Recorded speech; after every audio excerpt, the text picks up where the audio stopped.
Alors j'avais un titre jeunesse et extrême droite qui est impossible à traiter puisqu'il n'y a pas de jeunesse à mon avis au singulier et il n'y a pas non plus d'extrême droite au singulier.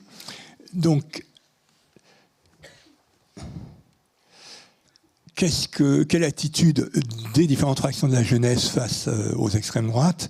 C'est un reportage d'Arte qui défendait l'idée que la jeunesse ne dit plus merde au Rassemblement national, reprend plus le slogan qui avait été utilisé pendant de nombreuses manifestations dans l'essor du Front National et de son changement en Rassemblement national. Alors, qu'en est-il de l'attitude électorale des jeunes ? Quand on regarde des sondages qui sont publiés pendant toute l'année 2024, on avait l'impression d'une situation assez mitigée. Par exemple, le CEVIPOF, la structure de Sciences Po, en mai dernier, pré-sondage sur les européennes, semblait indiquer une extrême droite à 31%, 29 RN de Zemmour, une gauche à 48% sur les 18-25 ans, soit 19% LFI, 3% PC, 16% Verts et 10% PS. La campagne électorale a eu lieu et au mois de juin, Ipsos, donc un autre institut de sondage extrêmement sérieux, mesure une extrême droite à 27%, c'est-à-dire un peu moins, face à une gauche à 53% dans la même tranche d'âge, 33% LFI, 3% PCF, 12% Verts, 5% PS. La différence est que en juin, il y a une force à gauche qui est plus importante que le total de l'extrême droite, alors que auparavant, dans les prévisions faites trop à l'avance, il semblait que le bloc d'extrême droite était plus important que n'importe quelle force à gauche ou non. Ça veut dire que le total des voix de la gauche et de l'extrême droite font 80% des voix. Donc on est toujours dans la jeunesse sur une tripartition du champ électoral que nous avons bien remarqué, mais c'est une tripartition avec un tiers qui est très faiblard, c'est celui du groupe des libérales et conservateurs. Alors, du coup, les jeunes générations et les extrêmes droites, c'est des attitudes extrêmement contrastées et des attitudes clivées. Donc, il y a une discussion qu'on a un peu abordée. Est-ce qu'il faut parler de générations qui gardent la même attitude ou de tranches d'âge qui peuvent en changer quand leur âge augmente? La question est ouverte. Il y a manifestement des deux à chaque cas. Alors, que disent les extrêmes droites, les droites radicales aux jeunes? Alors, il y a un écart. Alors, je dis écart parce qu'on ne peut pas repérer le moment d'une rupture. Un écart avec l'exaltation de la jeunesse qui était importante dans les droites radicales du siècle précédent et jusqu'à la fin du XXe siècle. Donc les jeunes étaient ceux ou celles qui pouvaient rompre avec un monde décadent, inventer un monde exaltant et y créer un avenir. Ils étaient les jeunesses de mouvements qui prétendaient forger un homme nouveau. Donc ça plutôt dans la première moitié du XXe siècle que dans la deuxième moitié. Et une architecture, une vision du monde, même un art propre au monde nouveau qui devrait succéder au monde ancien et fatigué. Alors peut-être vaut-il mieux, en abandonnant ce discours, que les droites radicales d'aujourd'hui ne soient pas des mouvements à prétention totalitaire affirmés et affichés. Alors, qu'est-ce qu'ils disent? Par exemple, Iliad, qui est la principale organisation intellectuelle de l'extrême droite, qui forme les cadres plutôt dans l'orbite nouvelle droite, qui était avant néo-païen, etc. C'est des nationalistes européens, voilà, pour dire les choses clairement. Quand Iliad édite les actes de son colloque qui s'est tenu le 6 avril dernier, qui s'appelle « L'Europe de nos enfants », donc on est dans le sujet, c'est sous-titré « De l'héritage à l'engagement ». Et les contributions parlent surtout de l'héritage, surtout de la préservation. Donc il faut... Alors, je ne lis pas la totalité des textes d'appel, mais l'appel que nous lançons, disent-ils, l'Europe, ce n'est pas seulement le socle de nos patries, c'est-à-dire la terre de nos pères, elle doit aussi devenir, selon la formule de Nietzsche, la terre de nos enfants. L'Europe est à la fois mythe et destin, gna gna gna. Partout en Europe, une nouvelle génération se lève, consciente de ses racines, de son identité, de son appartenance à une civilisation commune. Il n'y a pas de souffle futuriste du tout.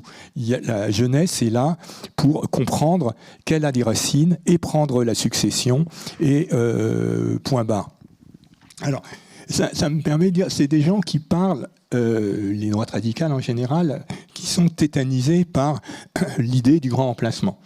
Alors, je vais avoir une position paradoxale. Le grand remplacement, si on y réfléchit, c'est une réalité indéniable. Il s'opère dans le remplacement inéluctable et total, sans exception, d'une génération par la suivante ou par les suivantes.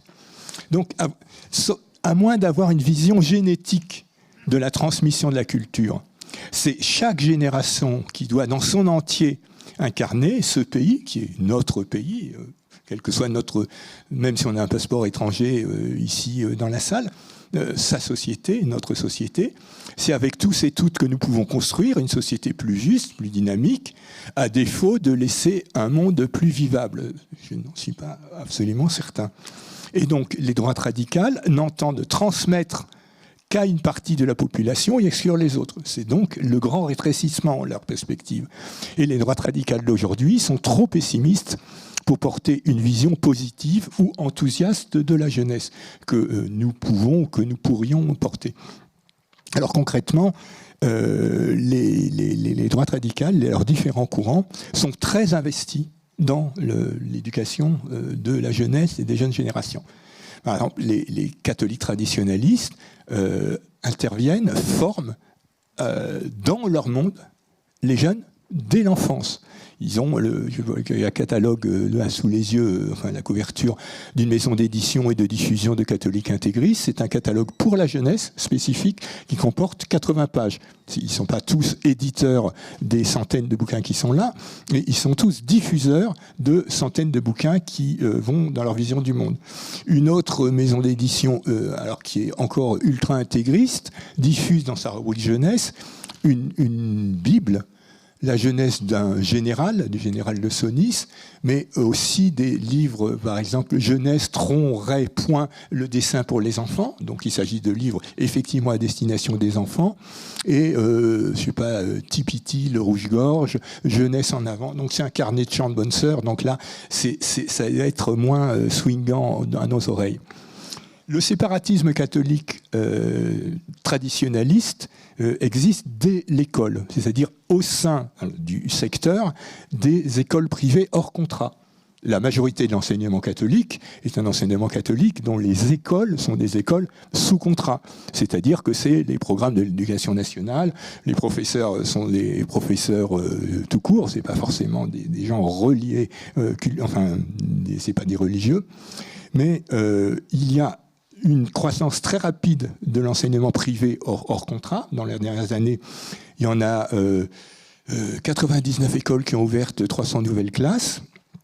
Mais les écoles traditionnalistes catholiques ne représentent qu'une partie de la minorité catholique des écoles hors contrat. C'est-à-dire qu'on a en gros 2500 écoles hors contrat, donc privées hors contrat, dont les 3/4 ne sont pas confessionnelles. Donc c'est des écoles plutôt commerciales, les écoles Steiner, ou j'en passe, et d'autres qui peuvent être très bonnes.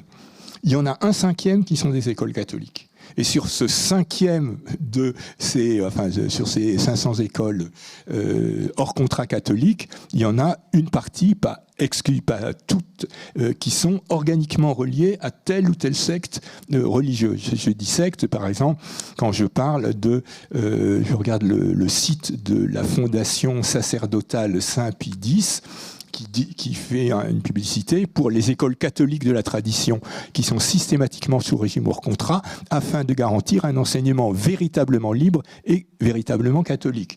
Donc, et là, il y a une 60aine d'écoles qui sont répertoriées. Donc il ne s'agit pas de dire que l'enseignement public s'écroule.